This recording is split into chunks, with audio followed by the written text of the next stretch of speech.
Se você está chegando agora nesse canal, meu nome é Felipe Correia e aqui tratamos sobre gestão de projetos, estratégia e inovação. Se você gosta desse tipo de conteúdo, considere se inscrever e clique no sininho para receber as notificações. No bate-papo de hoje, conversei com o professor José Cardoso, ele que tem uma vasta experiência em engenharia, e perguntei um pouco sobre o ramo atual de engenharia, a importância de conhecer os ODS, Objetivos de Desenvolvimento Sustentáveis da ONU, e o futuro dos estudos relacionados a essa área. Quer saber mais? Fique neste vídeo.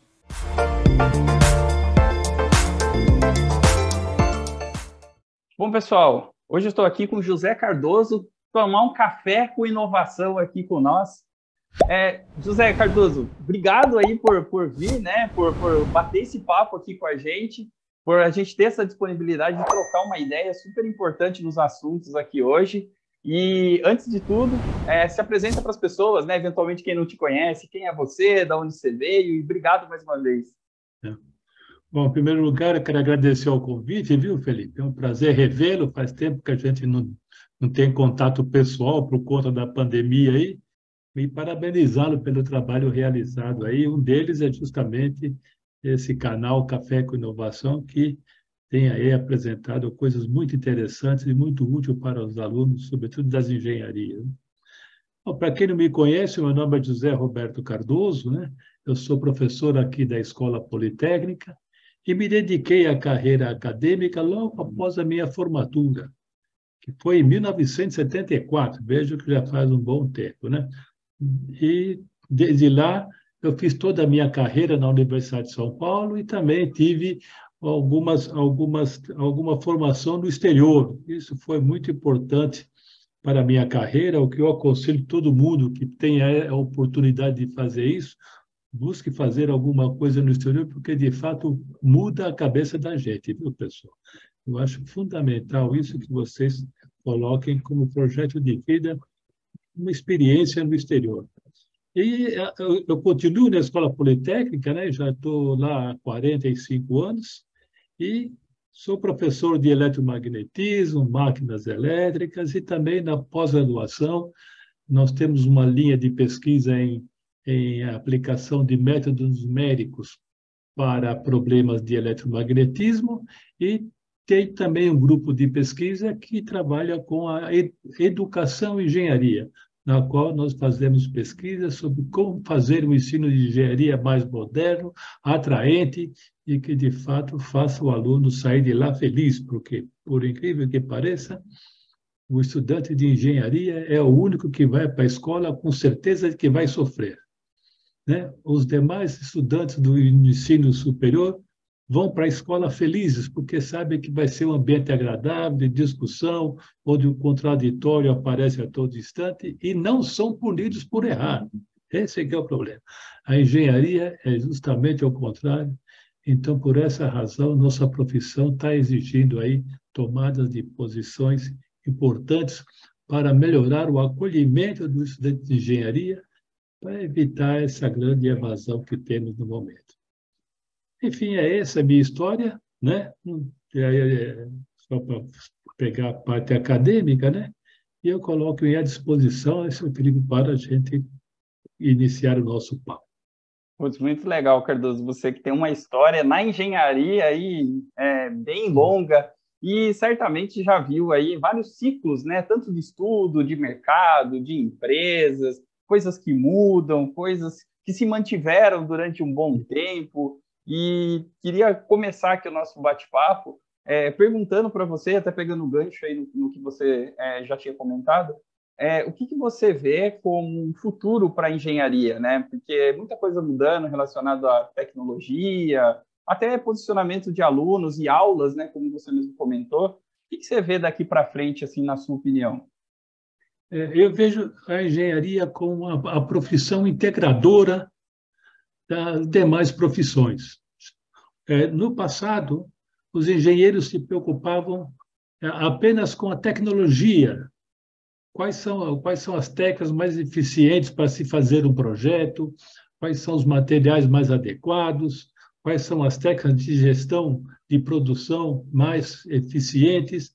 E não se preocupava com o mais importante, que era o meio ambiente, o impacto do seu projeto no meio ambiente e nas questões sociais também, o impacto do seu projeto no ser humano.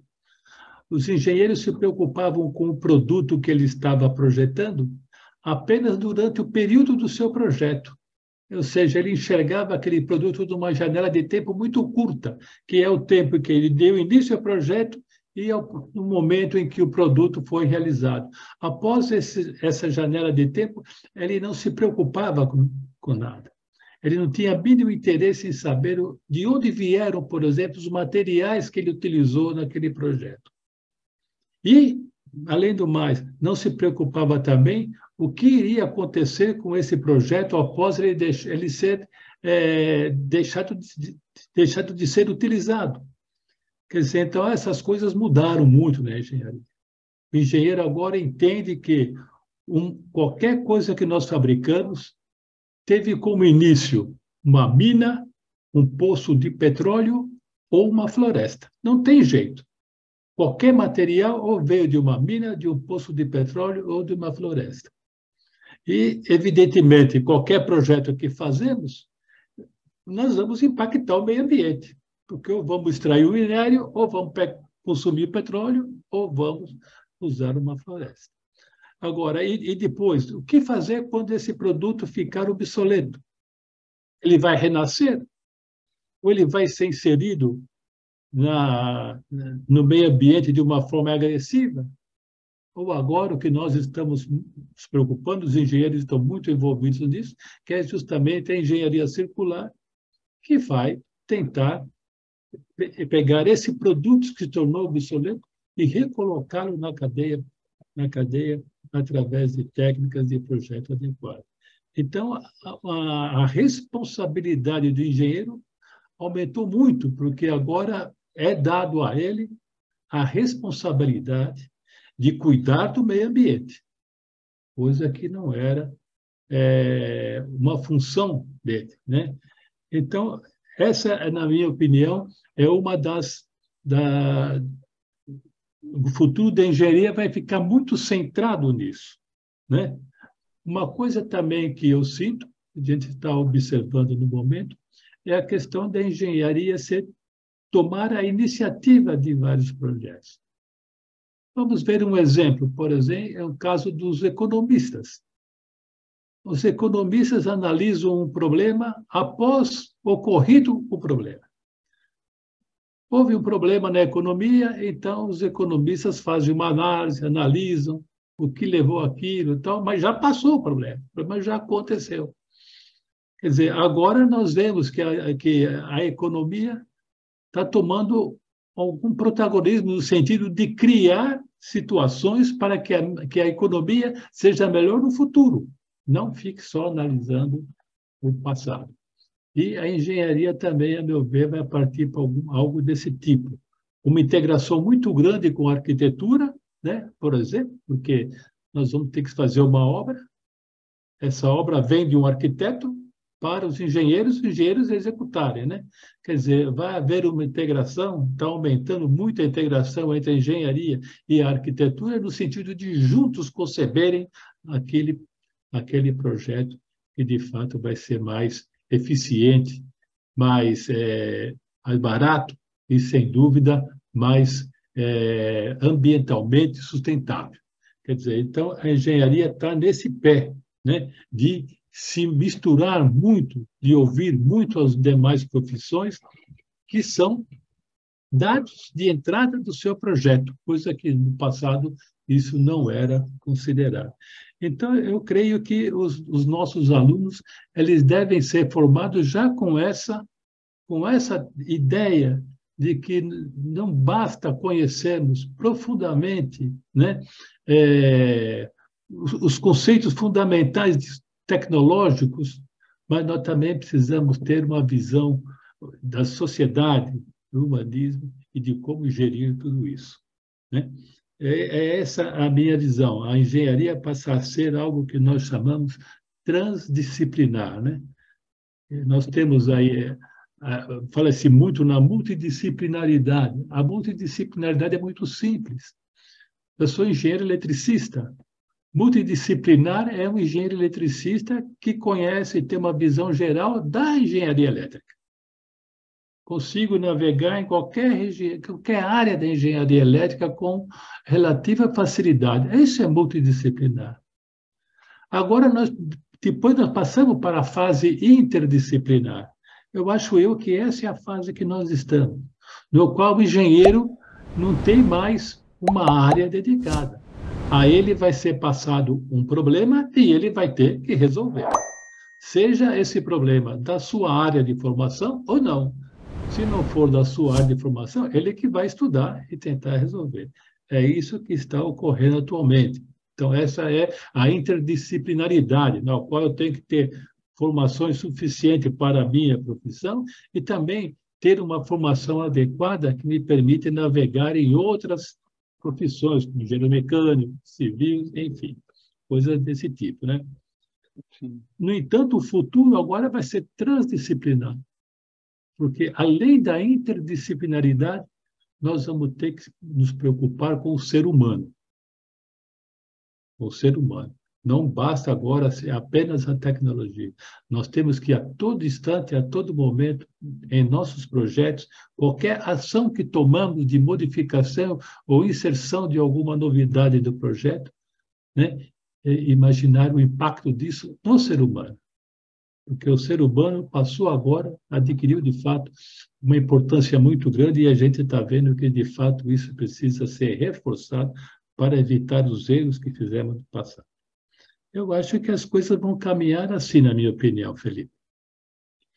Que legal. Eu acho que realmente faz a gente refletir. Eu também sou engenheiro de formação, né? No meu caso, eu engenharia de sei. computação, né? Uhum. Mas atuo com projetos, assim, muito ligado à tecnologia, claro, mas bem aberto às áreas, e é bem isso que você comentou mesmo, né? Cada vez mais foco no cliente, o foco na pessoa, o foco no bem-estar. Eu acho que nos abre aí vários conceitos, né, de cidades inteligentes, ODS, abre aí várias outras abrangências, vamos dizer assim, né? Não tenha dúvida. Inclusive, eu acho que esse é um ponto legal de a gente continuar aqui o nosso bate-papo, que muito se fala sobre ODS, né, o Objetivo de Desenvolvimento Sustentáveis e tal. Qual que é a importância disso, na sua opinião, professor? Tanto para os alunos e para a sociedade em geral, né, como um todo. É curioso, né, que os Objetivos do Desenvolvimento Sustentável, que faz parte da Agenda 2030 da ONU, o Brasil tem uma participação importante na concepção desses Objetivos do Desenvolvimento Sustentável. Você era jovem, muito jovem, sem dúvida, e em 1992 nós tivemos a Conferência Rio 92 do Meio Ambiente no Rio de Janeiro, uma conferência muito importante com a presença de personalidades de grandes países, né, dirigentes de grandes países aqui no nosso país, para estimular, né, uma reflexão sobre o meio ambiente. Naquela época, nós estávamos no governo Collor, né? 20 anos depois, foi organizada a Rio+20, foi em 2012. Eu participei dessa Rio+20. Nessa Rio+20 é que foram concebidos os Objetivos do Desenvolvimento Sustentável do Brasil. Vejam só, coisas que não se falam. Então, esses Objetivos do Desenvolvimento Sustentável, que são 17, visa, de fato, garantir que no futuro, né, os jovens que hoje estão aproveitando de todas essas facilidades que o mundo e a própria natureza lhes oferece, seja também possível de ser oferecida aos jovens do futuro. Nós temos que fazer as coisas de modo a não alijar os jovens do futuro a fazer o que nós estamos fazendo. Então, para isso, nós temos que cuidar do nosso espaço para que não falte nada para aquele jovem do futuro que nós estamos utilizando ainda hoje. Então, esse era o foco dos Objetivos do Desenvolvimento Sustentável. E foram esses 17, ele atua em todas as áreas, do conhecimento, e é curioso, 75% deles, 13 a 14 objetivos desse desenvolvimento sustentável, são impactados por ações da engenharia. Então, como que nós, engenheiros, né, que seremos responsáveis por impactar em 75% dos objetivos do desenvolvimento sustentável, não conhecemos os objetivos do desenvolvimento sustentável? Por incrível que pareça, existem estudantes de engenharia que não sabem exatamente o que vem a ser os objetivos do desenvolvimento sustentável. Ouviram falar, tá, mas não vê a importância daquilo.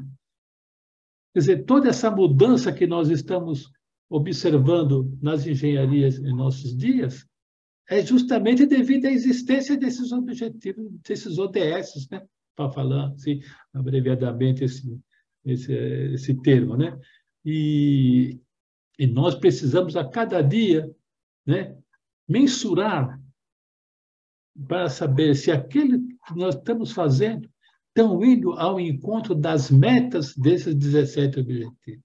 Cada objetivo tem metas muito bem definidas e seria conveniente que todos os engenheiros tivessem passado um tempo, dessem uma lida nisso com muita atenção para entender quais são essas metas dos objetivos de desenvolvimento sustentável, porque assim, ao fazer o seu projeto, ao escrever seu código, ao construir sua casa, ao fazer um viaduto, ou simplesmente desenhar um circuito integral, ver se aquilo vai ser, de fato, ao encontro de atingir as metas do desenvolvimento sustentável.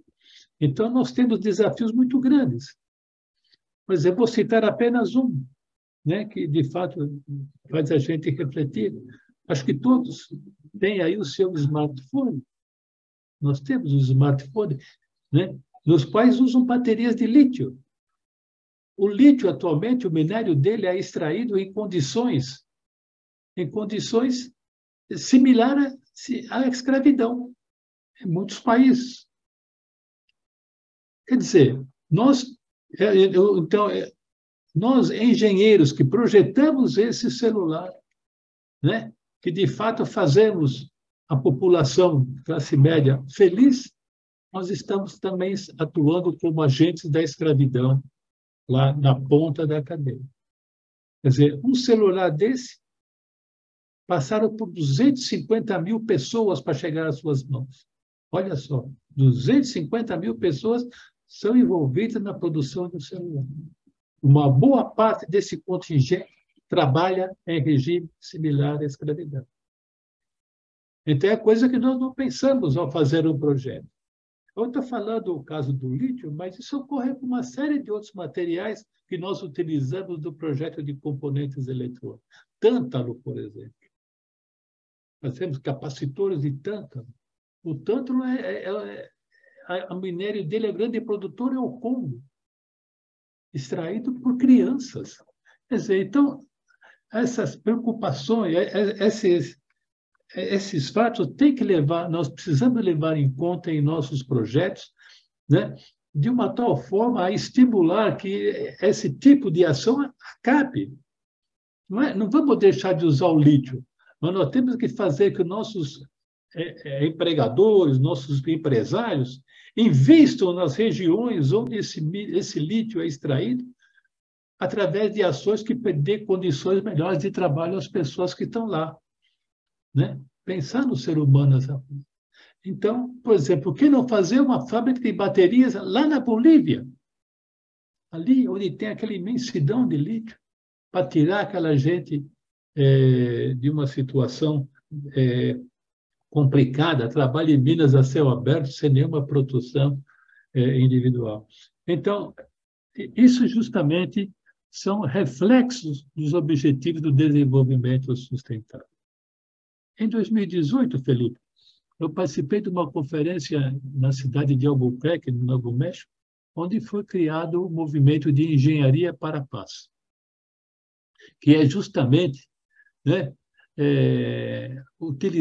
estimular o uso da tecnologia toda que nós temos agora para promover a paz. Então, essas coisas são justamente fazem parte desse portfólio de ações desse movimento, que é grande atualmente, que está começando a dar reflexos, né? Pelo menos as pessoas estão observando como isso está ocorrendo, né? Então, os Objetivos de Desenvolvimento Sustentável, ao meu ver, foi isso, foi uma janela que abriu-se no mundo para que a gente pudesse enxergar as coisas de forma diferente, né? Porque se É, nós não tomarmos uma atitude, é, desculpa te interromper, se nós não tomarmos uma atitude com urgência, de fato nós não vamos ter um planeta adequado para quem vai nos substituir, né, Felipe?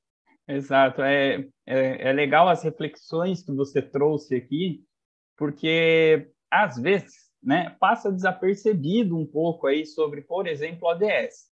As É, pessoas veem pintado na parede, vê aquele negócio colorido, aquela imensidão ali de palavras, mas é preciso se debruçar um pouquinho a mais, né? A gente refletir exato, sobre os projetos, a gente refletir sobre as ações. Não é só para ficar um item colorido na parede ou impresso no papel, mas é para a gente atuar e refletir a respeito. Então, esses exemplos que você nos trouxe aqui foi de fundamental importância para que as é, pessoas, né, que estão nos assistindo ou nos ouvindo aqui de alguma maneira, que passem a refletir um pouco sobre é. a importância ou o impacto do trabalho delas do dia a dia na sociedade como um todo, né, no mundo como um todo. Então, foram exemplos bem precisos da sua parte aí. Exato. Não, eu vejo isso como também a crítica a nós professores, né? Nós também temos uma lição de casa a fazer, né? Nós também precisamos ter conhecimento bom dos ODS e passar isso para os nossos alunos nas nossas aulas, em qualquer aula, seja ela de física, matemática, qualquer coisa. Dá tempo do professor, num certo momento, falar alguma coisa sobre isso, né? Se nós, em todas as aulas, perdêssemos, sei lá, uma vez por mês, perdêssemos uma hora para discutir isso com os alunos, seguramente eles vão sair com uma formação completamente diferente e, quem sabe, começar a se preocupar com isso logo no nascedouro do engenheiro, né? É a formatura.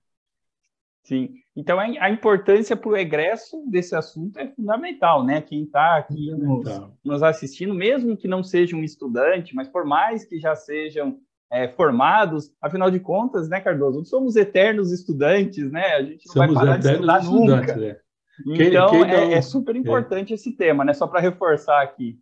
sem dúvida, sem dúvida. Quem pensa que a reta final é o diploma de engenheiro, de fato, está muito enganado, né? Ele vai precisar ficar sempre estudando, porque o mundo é assim, atualmente.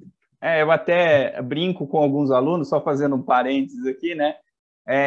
Às vezes eu escuto alguns alunos falando, poxa, tá difícil, é a prova de cálculo, é a prova de física, é a prova de, sei lá, eletromagnetismo, é a prova de não sei o quê. Pô, é difícil. Eu costumo brincar, né? Eu falo para eles, poxa, calma, que mais para frente piora um pouco, né? Porque a gente vai pro mercado, aí é cliente, aí é outras coisas. Calma, calma. Mas é só uma brincadeira aqui com o pessoal.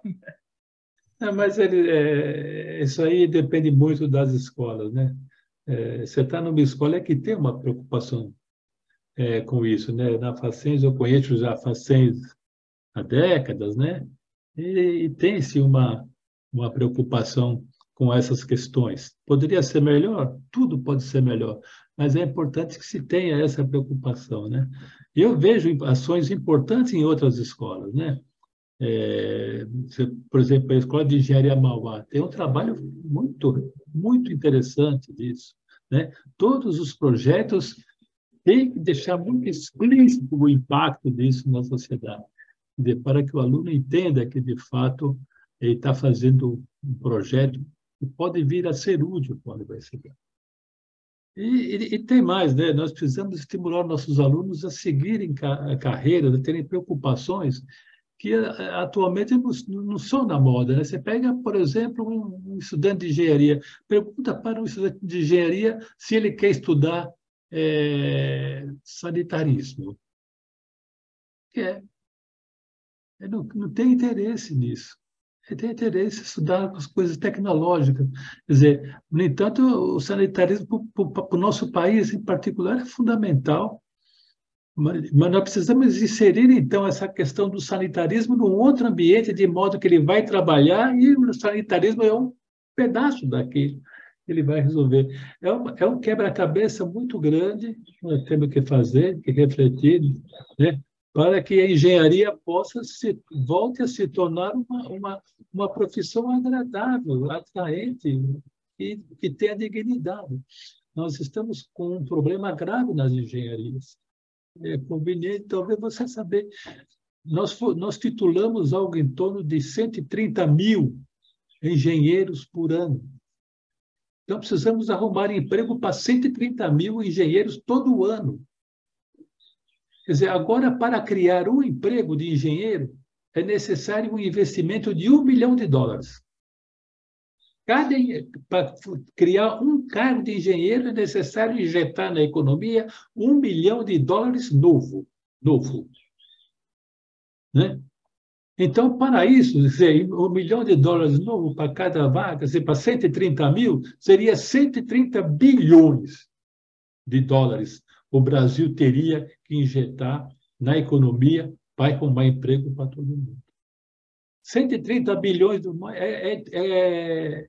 exigiria um PIB de 8%, um crescimento de 8% do PIB nacional, quando está 2, 1,5% há tempos aí. Quer dizer, de fato, nós não temos um crescimento adequado do país para criar emprego para dar aos nossos 130 mil engenheiros que saem todo ano nos nossos bancos escolares, né?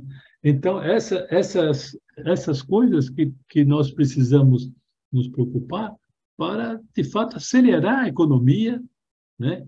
E o engenheiro, de fato, se integrar melhor à sociedade e ter prazer de fazer a profissão, porque ninguém vai querer fazer uma profissão que ele sabe que vai estar desempregado. Né? É isso que é importante, e eu vejo que você tem um papel importante nessa luta aí, com o seu trabalho, com a pós-graduação, porque a pós-graduação é fundamental que um profissional faça para ter aí oportunidades no mercado de trabalho diferenciadas, né? Quer dizer, isso aí são coisas que eles precisam saber. Desculpa ter me estendido, eu me Imagina que entusiasmo um isso. pouco em falar. A ideia é exatamente isso, né? Que a gente possa trocar informações. A ideia do canal se chamar Café com Inovação é porque nós estamos aqui tomando um café, mas que as pessoas participem desse bate-papo, né? Mesmo que indiretamente, e diretamente deixando nos comentários aqui para que a gente possa se interagir. Mas a ideia é essa, que a gente troque e possa compartilhar um pouco das nossas experiências e das nossas visões. E, inclusive, queria aproveitar esse gancho, né, que você falou sobre o futuro, os estudos. Eu não sei, eu acho que cada um, vamos dizer assim, acaba puxando para o seu lado. Eu sou engenheiro também, né? Você muito mais do que envolvido nessa área de engenharia, né? É algo assim que, apesar de alguns temas não serem tão da moda, né? Você usou o caso da parte de sanitária, por exemplo, né? Mas é de fundamental importância. Então, eu acho que, aí eu queria ouvir sua opinião, existe espaço para essas pessoas, existem temas, existem oportunidades futuras. Então, para quem quer estudar esse tema, para quem quer ir para a parte de engenharia, para quem quer estudar um pouco mais de ODS, certamente tem campo por aí, né? Sem dúvida. O espaço é grande, viu? E tem mais, quer dizer, como a tecnologia atualmente ela ficou disponível, né?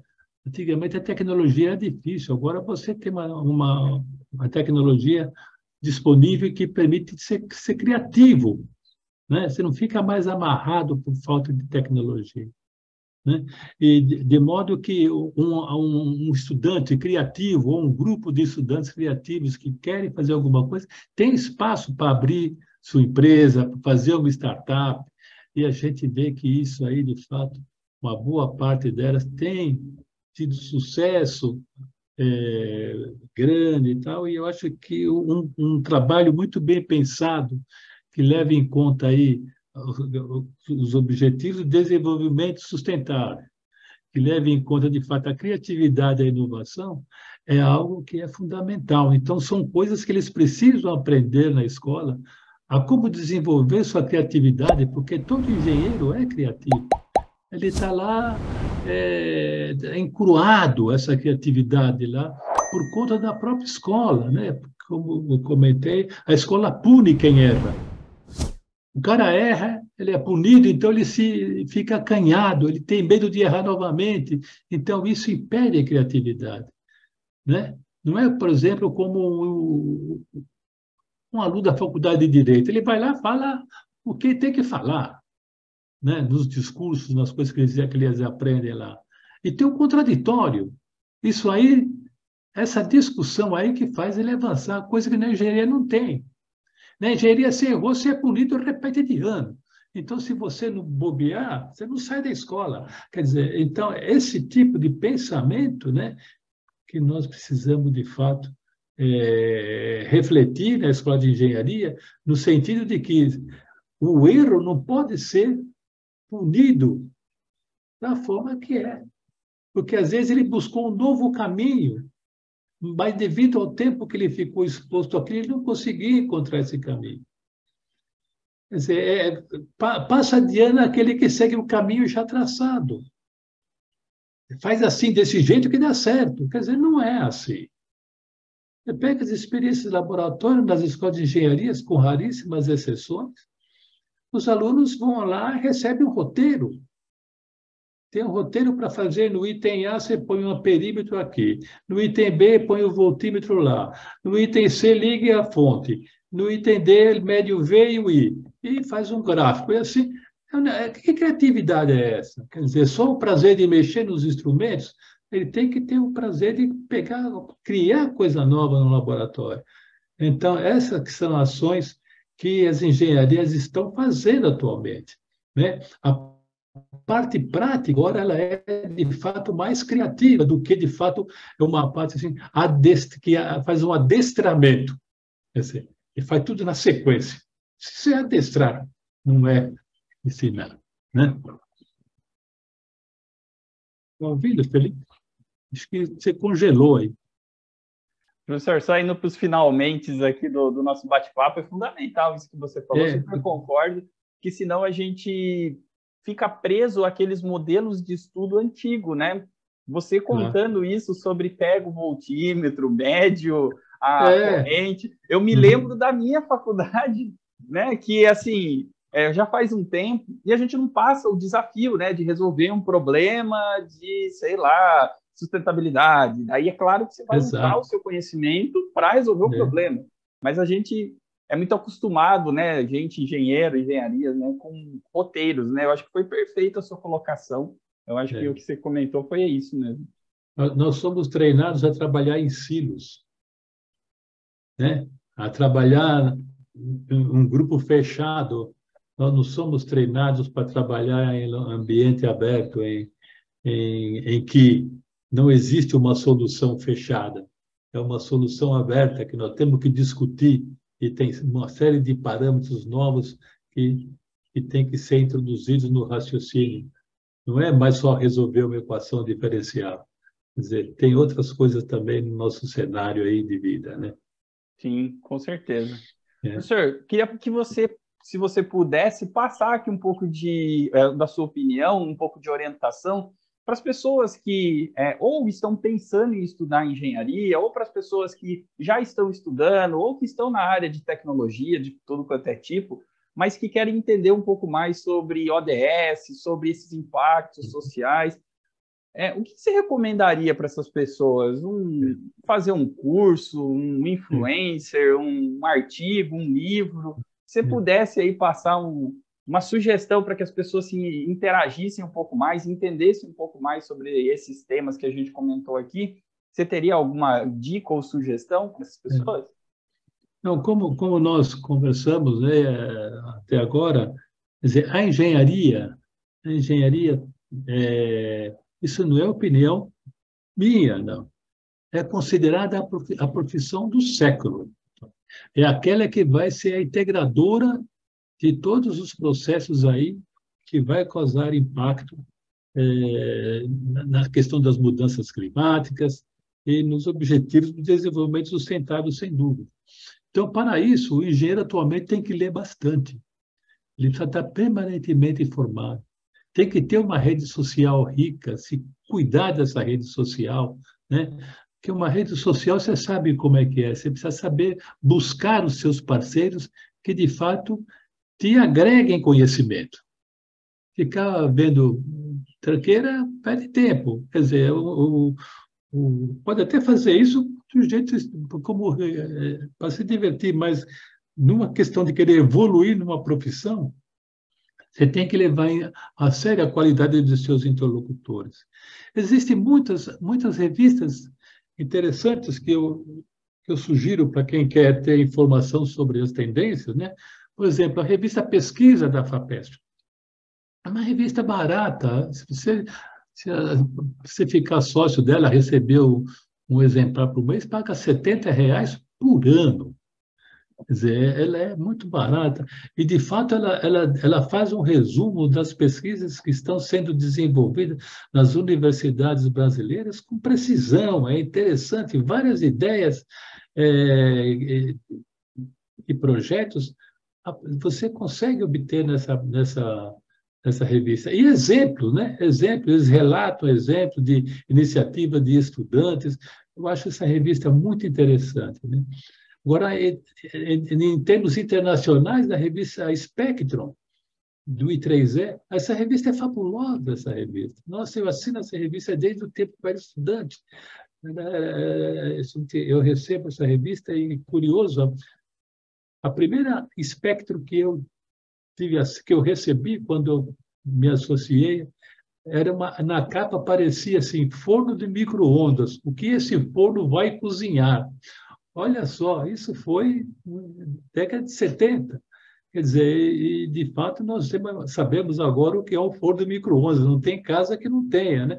Quer dizer, então são publicações que de fato fazem uma projeção do que pode vir a acontecer em futuro próximo no mundo inteiro, né?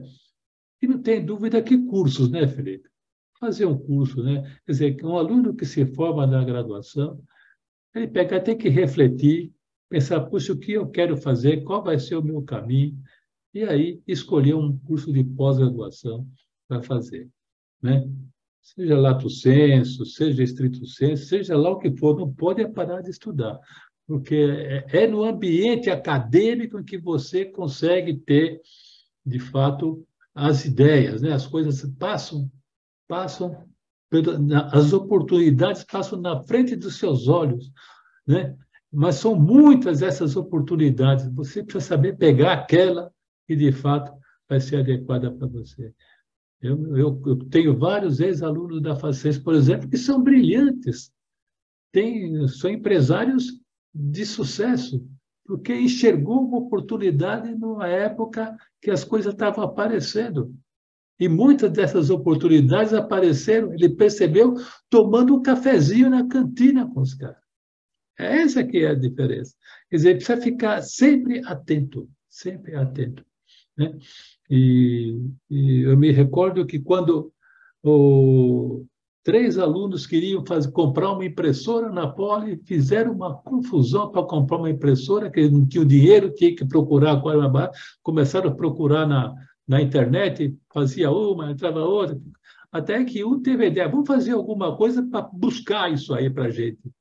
Esses caras fizeram uma empresa que foi vendida por US$ 500 milhões, gente, há uma década atrás, aí, que é o Buscapé, né?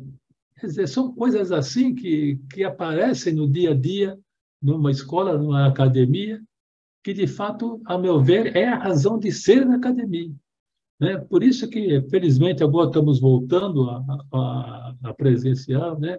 As atividades presenciais, coisa que no ensino virtual nós perdemos, né? Precisamos agora nos acostumar novamente e aprender a conversar e de fato, ali aparecer as novas ideias. Eu acho que é isso que nós temos, que eu sugiro aos alunos. Leia bastante sobre sobre a tecnologia, né? Citei aí alguns exemplos, e participar em eventos e cursos. São, de fato, os elementos que dão uma atualidade das coisas que estão acontecendo em nosso mundo e na profissão dele em particular.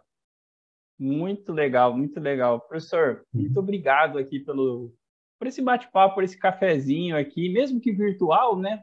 Mas que a gente tenha conseguido aí durante esse tempo passar um pouco de estímulos para as pessoas, de visão de futuro e de incentivos para que continuem nessa área de tecnologia, né? Olhando o impacto social, os ODS, a gente passou aqui por bastante assunto interessante e espero que a gente tenha, né, estimulado, vamos dizer assim, algumas pessoas a refletirem. Então, queria te devolver a palavra aí para alguma consideração final, eventualmente deixar um contato, uma rede social, o que você quiser aí, caso as pessoas queiram mandar uma mensagem ou alguma coisa do tipo, e agradecer do fundo do meu coração, afinal de contas, a gente que já se encontrou, né, estávamos presencialmente tomando um café de fato, hoje a gente está aqui nesse virtual, mas nem por isso não foi interessante, não foi legal a gente bater esse papo. Então, muito obrigado. Queria te devolver a palavra aí para umas considerações finais.